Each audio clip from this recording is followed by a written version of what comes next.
देखिए विशाल जी, पश्चिम बंगाल वो राज्य बन गया है जिस राज्य में सीबीआई के अधिकारियों को गिरफ्तार कर लिया जाता है। वो राज्य बन गया है जहां पर ईडी के अधिकारियों की पिटाई होती है। वो राज्य बन गया है जहां पर अराजकता ने कानून व्यवस्था को छिन्न भिन्न कर दिया है। मैं देख रहा था दृश्य कि गाड़ी पलटी जा रही थी। ये केवल गाड़ी नहीं पलटी जा रही थी साधुओं की, वास्तविकता में कानून व्यवस्था को पूरी तरह से पलट करके रख दिया है। और ये क्यों हो रहा है? जब ममता सरकार की ममता इन अपराधियों पर, अराजकता करने वालों पर, इन मजहबी तुष्टीकरण के लिए चलेगी तो निश्चित तौर पर परिणाम इसी तरह के आएंगे। गंगा सागर का हिंदू मान्यताओं में बड़ा स्थान है। सारे तीर्थ बार बार गंगा सागर, एक बार हर हिंदू चाहता है कि अपने जीवन में एक बार अपने मोक्ष के लिए वो गंगा सागर जरूर जाए। लेकिन गंगा सागर जाने वाले साधुओं को जिस तरह बेरहमी से पिटते हुए देखा है ना, हर हिंदू का मन विदीर्ण हुआ है। पूरे देश में एक तरफ भगवान राम के जन्मभूमि पर भव्य मंदिर के लिए रामोत्सव मनाया जा रहा है, महोत्सव का वातावरण है, और वहां ऐसी तस्वीरें जब आती हैं तो निश्चित तौर पर मन बहुत पीड़ित होता है। और आज सवाल उस मोहब्बत की दुकान वालों से भी है। ये मोहब्बत की दुकान वालों ने अब तक कोई बयान नहीं दिया। ये इंडिया अलायंस के नेताओं के अब तक कोई बयान निकल करके नहीं आए। अगर किसी यही मुस्लिम पर, मौलाना पर कोई इस तरह की पिटाई की घटना होती तो अब तक छाती पीट करके मातम बना रहे होते। यहां कोई निहत्था साधु पीटा गया है, उसकी दाढ़ी के साथ, उसके बालों के साथ, उनकी जटाओं के साथ किस प्रकार का खिलवाड़ हो रहा है। ये हिंदू भावनाओं को सीधे तौर पर ठेस पहुंचाई जा रही है। और मैं ये बात जिम्मेदारी पूर्वक कह रहा हूं कि आज बिहार हो या बंगाल हो, आप रामनवमी का जुलूस होगा तो पथराव होगा, आज दुर्गा प्रतिमा का विसर्जन होगा तो पथराव होगा, तो हिंसा की घटनाएं होंगी। जानबूझ करके हिंदू और हिंदू सेंटिमेंट्स को छेड़ने का बार बार प्रयास किया जा रहा है। मैं जवाब लेता हूं। समाज इसको स्वीकार करेगा नहीं। कंचना यादव जी भी हमारे साथ जुड़ी हैं। लोकतांत्रिक भाषा में इनको भुगतना पड़ेगा। कहां लिखा है कि सारे अत्याचारी हमेशा विपक्ष के होते हैं, सत्ता पक्ष के होते हैं, और सबसे ज्यादा सत्ता पक्ष के होते हैं। चलिए राकेश जी। कंचना, ठीक है, ओके, आप कंचना जी ने सवाल पूछा है, मैं स्पष्ट तौर पर जवाब दे रहा हूं। कोई अपराधी भारतीय जनता पार्टी का है, इस नाते भी वो बच नहीं सकता है। ये कार्रवाई करके हमने दिखाया है। मैं पूरी जिम्मेदारी के साथ कह रहा हूं कि भारतीय जनता पार्टी का कोई व्यक्ति किसी अपराध में संलिप्त होगा तो वो बच नहीं सकता है। कार्रवाई उसके खिलाफ भी उतनी ही कठोर होगी जितनी कोई आरजेडी का या जेडीयू का या कांग्रेस का या सपा बसपा का होगा। किसी पार्टी से जुड़ा हुआ हो, अपराध किया है तो सजा मिलकर के रहेगी। लेकिन आलोचना करेंगे ना, उसमें किसी प्रकार का भेदभाव नहीं होना चाहिए। दुर्भाग्यपूर्ण तब हो जाता है जब रामनवमी पर पत्थर चलाए जाते हैं, जब दुर्गा प्रतिमा विसर्जन पर पथराव होता है तो कुछ लोग मौन साध लेते हैं, कोई आवाज नहीं निकलती है। साधु संतों पर जिस प्रकार से बर्बरता पूर्वक हमला हुआ है, इस बर्बरता पूर्वक हमले का पुरजोर विपक्ष तो कह रहा है कि आप लोग राजनीति कर रहे हैं। राकेश जी, विपक्ष कह रहा है कि आप लोग राजनीति कर रहे हैं। सवाल पूछना चाहिए था।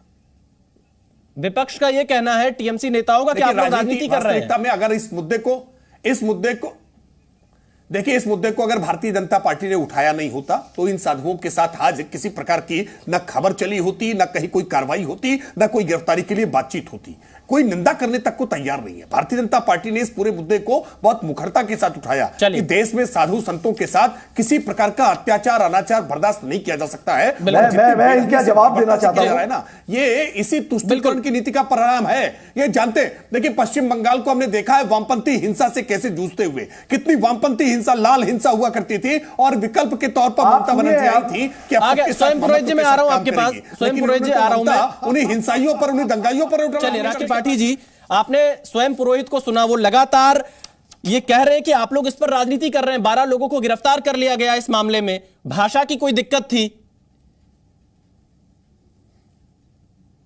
देखिए, स्वयं अपने दिल पर हाथ रख करके स्वयं पुरोहित भी इस पूरे घटनाक्रम को देखेंगे तो ये स्वीकार नहीं कर सकते हैं। जिस निर्दयता के साथ, बर्बरता के साथ, लोक मंगल की कामना के साथ जीवन जीने वाले साधु संतों पर, निहत्थे साधु संतों पर इस प्रकार की बर्बरता का व्यवहार हो रहा है, उस पर इस प्रकार के खोखले तर्क लेकर के आएंगे।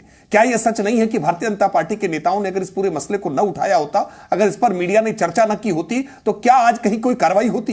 क्या इस पूरे मामले में कहीं कोई कार्रवाई करते हुए सरकार दिखाई पड़ती? कोई बोलने तक को तैयार नहीं होता। सच यह है कि आज भीड़ तंत्र बना करके रख दिया। बताइए, शंकराचार्य जी ने जो आरोप लगाए हैं होते हैं ना, तो हिंसक चुनाव केवल आज बंगाल में होते हुए दिखाई दे रहे हैं। यानी जो परिस्थितियां बिहार के एक समय में हुआ करती थी, उससे ज्यादा बदतर स्थिति आज बंगाल की हो गई। बंगाल को सबसे बुद्धिजीवियों का स्थान, देश में आजादी का सबसे बड़ा बिगुल जो फूंका गया था वो बंगाल से फूंका गया था। लेकिन उस बंगाल को आज कैसे जिहादी मानसिकता के साथ, कैसे आज घुसपैठियों के साथ जोड़ने का काम किया है। बंगाल की जनता ने आपको नकार दिया है। बैंक के लालच में वहां की बुद्धिजीवी जनता ने आपको नकार दिया है। आप यहाँ हिंदू मुसलमान, साधु संतों का पान होता है ना, जिस भूमि पर साधु संतों का पान होगा वो भूमि खुशहाल नहीं हो सकती है। बंगाल खुशहाल नहीं हो सकता अगर साधु संतों का अपमान होगा, ऐसी बर्बरता से पिटाई होगी तो बंगाल खुशहाल नहीं हो सकता है। बंगाल की खुशहाली के लिए, भगवान के लिए ऐसी घटनाओं पर कठोरता से कार्रवाई करिए। स्वयं पुरोहित जी अगर कार्रवाई पर कठोरता से नहीं करेंगे ना, सरकार हो सकता है आपकी बनी रहे, सरकार हो सकता है आप बना ले जाए, आप पुष्टिकरण कर ले जाए, लेकिन बंगाल खुशहाल नहीं हो सकता है। साधु संतों की पिटाई हिंदू धर्म के लोगों को आज अंदर तक पीड़ा पहुंचा रही है। हम बार बार कह रहे हैं कि पूरा देश राममय है, सब देश में सब लोग खुशियां मनाई जा रही हैं, ऐसे में यह घटना का हो जाना निश्चित तौर पर बहुत राकेश त्रिपाठी जी, एक छोटी सी प्रतिक्रिया आपकी, फिर विनोद बंसल जी के पास मुझे जाना है, क्योंकि जेपी नड्डा ये कह रहे हैं, आपकी पार्टी के जो अध्यक्ष है, कि वर्चुअल अलायंस, वर्चुअल बैठक ही करेगा और परिवार बचाओ प्रॉपर्टी बचाओ यही एकमात्र एजेंडा है इस गठबंधन का। राकेश त्रिपाठी जी। देखिए विशाल जी मेरी एक तो बहुत आपत्ति है, कंचना यादव जी जिस प्रकार के शब्दों का इस्तेमाल करती हैं, ये हिंदू भावनाओं को ठेस पहुंचाते हैं। राम को बेच करके, राम को कौन बेच सकता है और कौन खरीद सकता है? किसकी हैसियत है कि प्रभु राम को खरीद सकता है? तो ये किस प्रकार की भाषा का प्रयोग करते हैं? कंचना जी एक एक कर, कंचना जी आपके बीच में कोई नहीं बोला, एक एक कर। राकेश त्रिपाठी जी की बारी है। अभ्यास ही ले जाता है कि आप किस कंचना जी एक एक कर। राकेश त्रिपाठी जी की बारी है। मैं जानता हूं बौखलाएंगे, मैं जानता हूं बौखलाएंगे आप, मैं जानता हूं बौखलाएंगे। देखिए वर्चुअल बैठक का जो किए ना, सच ये है कि इंडिया अलायंस की 3-4 बैठकों के बाद अभी भी ये जनता के बीच में जाने की हिम्मत नहीं जुटा पा रहे। तय किया था इन्होंने कि भोपाल में हम रैली करेंगे, पब्लिक रैली, कमलनाथ जी ने मना कर दिया, हिम्मत नहीं हो पाई उसके बाद कि ये जनता के बीच में जा पाए। अब तो एक्चुअल बैठक भी नहीं कर पा रहे, अब वर्चुअल बैठक पर आ गए। सच ये है कि कहीं कोई नीति नहीं है, कहीं इनके बीच में आपस में कोई सामंजस्य नहीं है, बदनीयती के साथ बनाया गया गठबंधन का यही असर होता है। अब स्वयं जी सुनिए, अब सुनिए।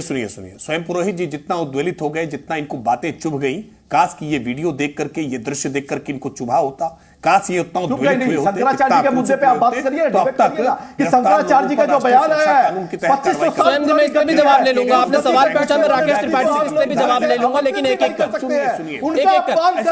स्वयं जी राम मंदिर के मुद्दे पर, स्वयं पुरोहित जी एक एक करके मैं आपके सवाल का भी जवाब लूंगा। मैं आपके सवाल का भी जवाब ले रहा हूं राकेश त्रिपाठी से। मैं चाहूंगा राकेश त्रिपाठी अपने जवाब में आप इस बात को भी शामिल करिए। विभाजन करना है देश के अंदर में, मैं तो चाहते हैं आप लोग। चलिए स्वयं पुरोहित जी मैं जवाब लेता हूं राकेश त्रिपाठी जी से। मैं जवाब देता हूं। अब सुनिए। स्वयं पुरोहित जी ने 2 बार 3 बार बार इस बात को दोहरा रहे हैं कि शंकराचार्य जी का अपमान हुआ है। श्री राम जन्मभूमि तीर्थ क्षेत्र न्यास ने शंकराचार्यों को निमंत्रण भेजा है और शंकराचार्य को लेकर के विवाद उत्पन्न करने का प्रयास विपक्ष के लोग कर रहे हैं, जबकि अभी शंकराचार्य के बयान चलाने लगे ना अपने चैनल पर आप अभी, तो ये शंकराचार्य की आलोचना करने लगेंगे। अभी मुक्तेश्वरानंद जी की बातचीत जो मुसलमानों के संदर्भ में है ना, जैसे ही चलाएंगे वैसे ही अब ये शंकराचार्य की आलोचना करने लगेंगे। सच ये नहीं है कि आज जयेंद्र सरस्वती कांची कामकोटी के शंकराचार्य उनकी गिरफ्तारी करने का पाप ये कांग्रेस की सरकार ने किया था। शंकराचार्य को गिरफ्तार करके जेल भेजने का काम आपको करते हैं और आज शंकराचार्य का सम्मान आपको दिखाई दे रहा है। सच ये है कि देश में साधु संतों का अपमान करने का काम आप करते हैं और कोई ठेकेदार नहीं हो सकता। ठेकेदार कोई नहीं हो सकता। अरे भाई कोई साधु संत, कोई महंत, ठेकेदार उसके लिए शब्द प्रयोग कर रहे हैं ना। ठेकेदार शब्द प्रयोग करना ही अपमान करना है। ये ठेका की प्रथा आप रखिए, हिंदुओं का कोई ठेकेदार नहीं हो सकता है। ये ठेकेदार की प्रथा जो है ना, ये आपको मुबारक हो, आप ठेका लेते रहिएगा। वास्तविकता में ऐसे लोग बौखला गए हैं, इनकी बौखलाहट दिखाई पड़ रही है। सच ये है, नहीं आप स्वयं पुरोहित बौखलाइए मत, स्वयं पुरोहित। इतना आक्रोश दिखाते तो अब तक कार्रवाई हो गई होती, इतना आक्रोश दिखाते तो आज कानून व्यवस्था ताक पर रख गई होती।